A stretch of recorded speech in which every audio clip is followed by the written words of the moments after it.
पंचना बांध से गंभीर नदी में पानी छोड़ने की मांग जोर पकड़ती जा रही है और अब गंभीर नदी बचाओ संघर्ष समिति की ओर से गांव-गांव जन जागरण अभियान शुरू किया गया। इस क्रम में मंगलवार को गांव नगला सिंघाड़ा में मानसिंह की अध्यक्षता में ग्रामीणों की पंचायत हुई। पंचायत को संबोधित करते हुए गुज्जर नेता भूरा भगत, शिवचरण खुशवास, केशव शर्मा, अतर सिंह आदि ने कहा कि सरकार को चंबल नदी के व्यर्थ बहने वाले पानी को पंचना बांध में डालने तथा पंचना से गंभीर नदी को नियंत्रित तौर पर पानी छोड़ने की पहल करनी चाहिए, क्योंकि पिछले 3 दशक से गंभीर नदी में पानी नहीं आने से क्षेत्र में पानी के लिए तरह-तरह मची हुई है। इलाके का जलस्तर काफी नीचे चला गया है। उन्होंने चेतावनी दी कि अगर सरकार ने जल्द ही समस्या का समाधान नहीं किया और गंभीर नदी में पानी नहीं छोड़ा तो व्यापक पैमाने पर आंदोलन खड़ा किया जाएगा, क्योंकि जल ही जीवन है। अगर लोगों को पानी नहीं मिला तो वह कुछ भी करने को उतारू हो जाएंगे। लोगों ने कहा कि पंचना बांध बनने से पहले गंभीर नदी वर्ष भर बहती थी।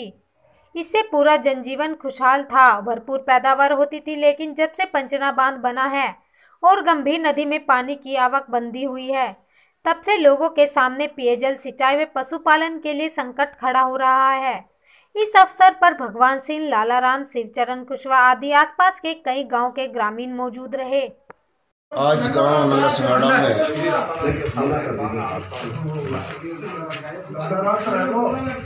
पंचना का पानी गंभीर नदी में छोड़े जाने को लेकर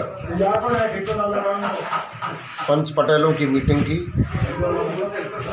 जिसमें ब्रह्मा, सिंघाड़ा, नगला सिंघाड़ा, चहल,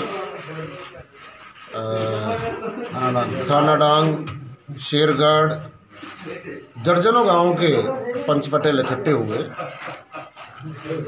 और जिस तरह से क्षेत्र में जल का गहराता हुआ संकट जो आ रहा है, सबको उसके बारे में बताया और सबने एक स्वर में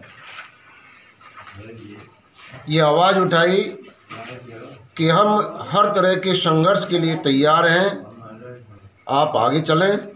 तो मैं राज्य सरकार से, केंद्र सरकार से मीडिया के माध्यम से कहना चाहूँगा कि समय रहते हुए यदि पूर्वी राजस्थान की तरफ नहीं देखा और ईस्ट कैनाल का जो प्रोजेक्ट है वो लागू नहीं किया और बजट नहीं दिया और काम चालू नहीं हुआ तो निश्चित ही आंदोलन होगा। हमारी सरकारों से मांग है कि चंबल का पानी गंभीर नदी में, पांचना में, पांचना का पानी गंभीर नदी में, और माड़ क्षेत्र है या बैसला क्षेत्र है, हम ये चाहते हैं सबको पानी मिले। लेकिन हमारे दुर्भाग्य क्या है कि आज पांचना पानी से लबालब भरा पड़ा है लेकिन पानी नहीं छोड़ा।